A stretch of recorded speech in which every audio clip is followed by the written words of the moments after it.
মূলা গাভৰুৰ ৰূপত এজাক গাভৰু হাতে হাতে তুলি লৈছে হেতা।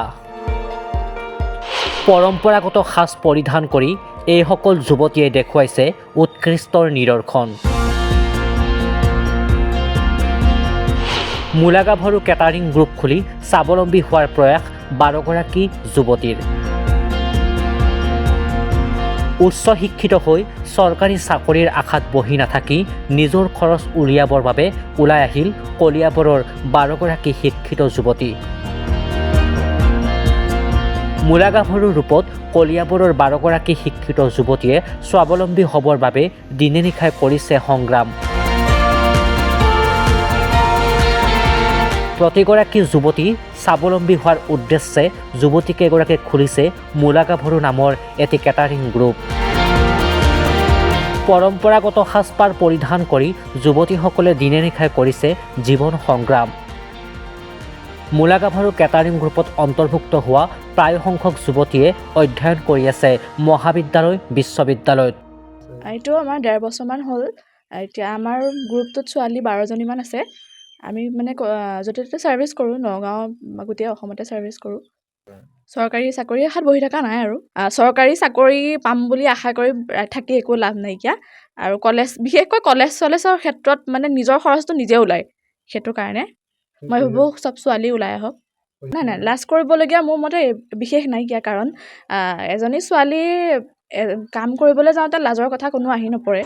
তেওঁলোকে সংস্থাপনৰ কাৰণে কাম কৰিবলগীয়া হয় আৰু নিজৰ খৰচটো, বিশেষকৈ নিজৰ খৰচটো, এজনী ছোৱালী বুলি কোৱাৰ লগে লগে বহুত খৰচ ওলায় কলেজৰ পৰা আদি কৰি। নিজৰ খৰচখিনি আচলতে বহন কৰিবৰ কাৰণে কামটো কৰা হৈছে।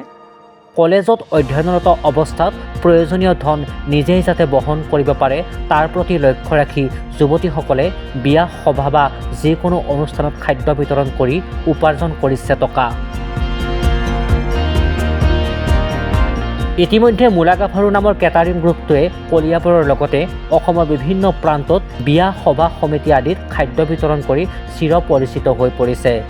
এজন ছোৱালীয়ে একো কৰিবলগীয়া নোৱাৰা কাম নাইকিয়া, গতিকে ছোৱালীখিনি আমি ভাবি পিনে কেটাৰিং গ্ৰুপটো খুলিছোঁ। আমাৰ উদ্দেশ্য হৈছে যে আমাৰ কলিয়াবৰৰ ছোৱালীখিনি যোনখিনি কলেজ কৰি আছে বা যোনখিনি ঘৰত এনেই আছে, তেওঁলোকৰ মানে এটা সংস্থাপন হওক। আৰু যিহেতু আমি এতিয়া বৰ্তমান সময়ত ছোৱালী মানুহ কোনো পিছ পৰি থকা নাইকিয়া, ছোৱালী মানুহটো আগবাঢ়ি গৈয়ে আছে।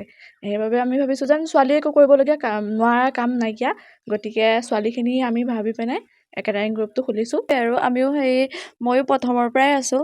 আমাৰ কেটাৰিং গ্ৰুপটো 1.5 বছৰমান হ'ল। এতিয়া আৰু ঘৰত আছোঁ যেতিয়া অকণ ওলাই গৈছোঁ আৰু মানে লাজ কৰা নাই আৰু সেইটোৱে কওঁ যে কোনোবা যদি তেনেকৈ আছে ওলাই আহক আমাৰ নিচিনাকৈ। কেটাৰিং গ্ৰুপটো মূলা গাভৰু কেটাৰিং গ্ৰুপ নগাঁও, কলিয়াবৰ ইয়াতে, তাৰপিছত মাজতে সোণাৰী গাঁৱত গ'লোঁ, যোৱাকালি গ'লোঁ। সেই গ্ৰুপটো খোলোতেই মানে আমি কৈ দিয়া হৈছিল যেন আমাৰ পৰম্পৰাগত সাজপাৰ পৰিধান কৰা হ'ব। যিটো সময়ত শিক্ষিত যুৱক যুৱতীসকলে চৰকাৰী চাকৰি লাভ কৰিবৰ বাবে অশেষ চেষ্টা কৰি আহিছে, তেনে সময়তে কলিয়াবৰৰ একেগৰাকী শিক্ষিত যুৱতীয়ে দেখুৱাইছে স্বাৱলম্বিতাৰ উৎকৃষ্ট নিদৰ্শন। News desk report, nation any.